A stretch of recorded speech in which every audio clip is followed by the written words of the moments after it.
extra time. The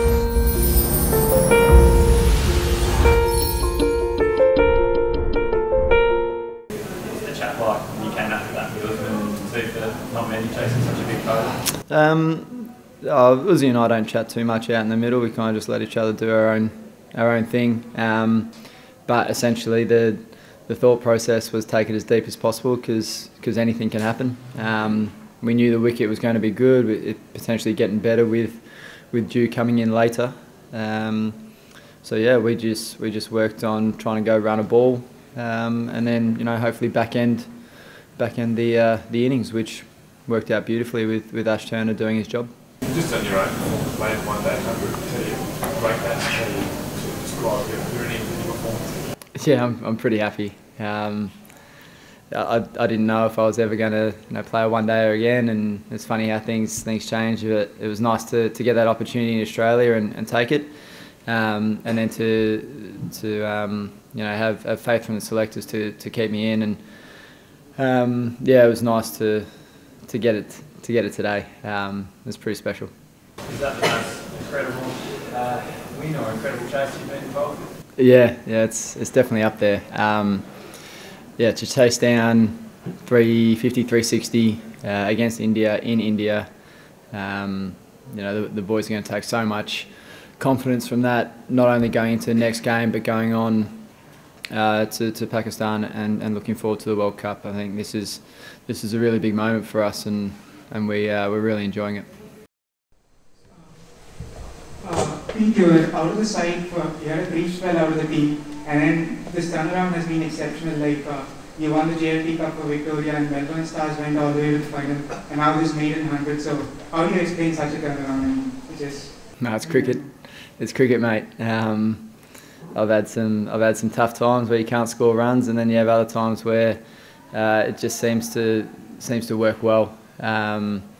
But yeah, in terms of this group, we're just building, and everyone's just in a nice spot at the moment. We're all happy. We're enjoying each other's company, and we're celebrating each other's success, which is a really nice place to be in.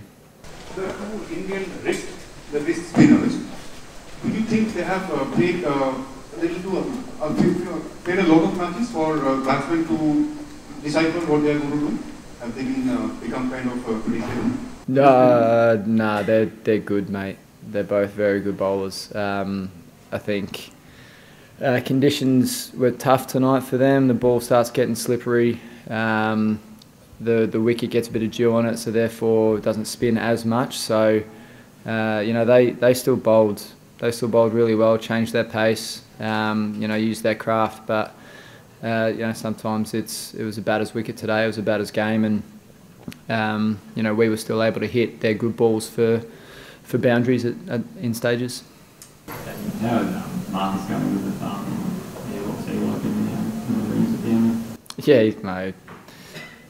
I think you've seen him on social media or in games and whatnot. He's up and about and a pretty positive person. But yeah, he'll look to play at some stage, but it's just pain management with him. And it's when it's your bottom hand and your bottom hand thumb, it makes it hard to hold the bat. So we just got to wait and see what happens with him. Pete, you said you were aware coming into this game that you could be a factor. Are you a little bit surprised that Virat chose to bat first and that India has misread their home conditions twice in 2 games now? I think it's hard to read any conditions in India. I've looked at 6 wickets now, and I think I've misread it 6 times. So, yes, we've had wickets where it's been platey like what that looked like, and you'd expect it to be just slower and lower and harder to bat on second. And sometimes you don't know whether the dew's going to come in or not. So that's sort of a bit of a lucky dip, and for us tonight, the fact that it came in definitely helped us. But who knows if that's going to happen in Delhi? Like, I got no idea, mate. So. Can you give a little bit from the dressing room? How was the atmosphere when he was?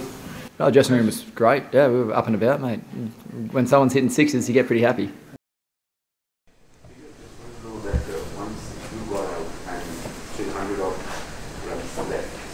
Like, do you think that due factor made it more like a T20 chase for Aston? It became a bit easier, due factor made it a bit. Yeah, I think it became a T20 chase, like about 15 overs out. We sort of, it was getting up to, well, it was over 10s, but it was getting, close to 12s at some stage. So we had to look to pull the trigger a couple of times and bring it back. And Ash picked his bowlers beautifully. He knew who to target and then other guys to sit on and respect. So for a guy playing his second game, that was a beautiful mature knock. Sam? Did you feel like that this win was coming for a little while now, that the build up and the improvement of the squad, that the result of this was not too far away? Yeah, well, I think if you look at our one days in Australia, we made good progress there. We started to develop our own sort of our batting plan or our batting signature, and we keep getting better with each game. And we started off nicely with 2 T20 wins here. That gave us a bit of confidence, and then we were close in the first 2 games, and then we're starting to click come these 2 games, and hopefully that builds momentum going forward. Before this was about cricket, so at the start of the summer you weren't a one-day player, a test player, then by the end of the summer you weren't a test player, then you're a one-day player. How do you wrap your head around that? It's a fickle game. I'm just pumped to be in an Australian team.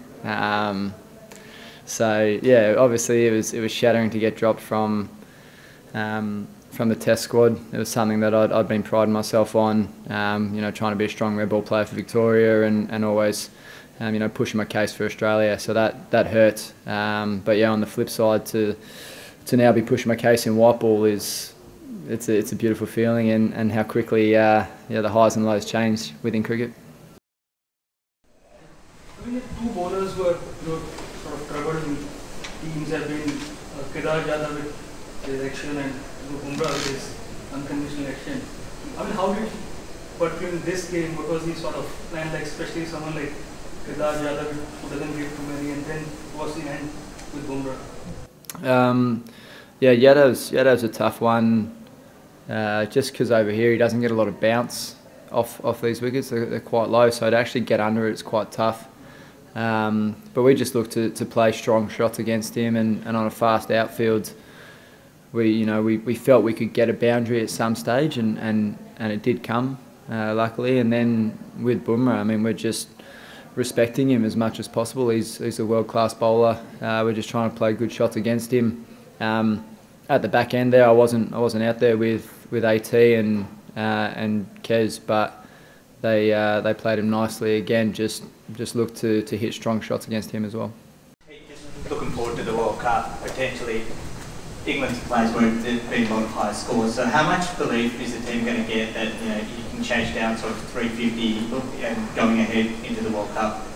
Yeah, this gives us so much confidence. I think if you look back on the second T20 as well, where we chased down 189 at Bangalore, that was sort of the start of a little bit of belief there, and then to come out and do it again shows that it's not a fluke. It's actually, there's a bit of consistency starting to come into this team, and batting plans, and a lot of confidence that we're going to execute those plans. So going forward, this will be a big moment, and hopefully we can continue to build on this feeling that we've got at the moment. Now, got another one, and it's a serious decider. How important is it to clinch this series, and with all these pressure games in the World Cup, I suppose you can ask much better preparation? Yeah, it's good prep, very, very good prep. The more pressure you can put yourself on, put yourself under, going into a World Cup is great. And I think we're starting to see that. Guys are learning, guys are more relaxed out there and understanding what they can do within their own game, and then executing to their strengths, both with bat and ball. So it's exciting. From you work with Bucky Rogers on the technique, and you fiddle a bit of things, and is it coming together, or how did that help your game, especially in India? Yeah. I think when I started working with Bucky now close to a year ago, I felt that I'd lost my drive, lost my straight drive, lost my cover drive, and so we basically just went back to basics, took a couple of steps backwards. I had a tough time in India during the Aussie A series, but then we sort of found this happy middle ground between my technique and what he wanted, and we worked on it, and now it's feeling good at the moment, but it can quickly turn, as we all know. What was the message from Aaron or Justin? Was it along those lines that you should now have the belief that you can do anything after something like that?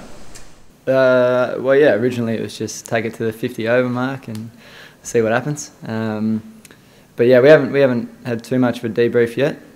But it'll be something along the lines of take this confidence, take this momentum, keep building, because it's what we've done today is something special, and hopefully we can take that as deep as possible. Hit the subscribe option and the bell icon to get all the exclusive sports videos on Extra Time.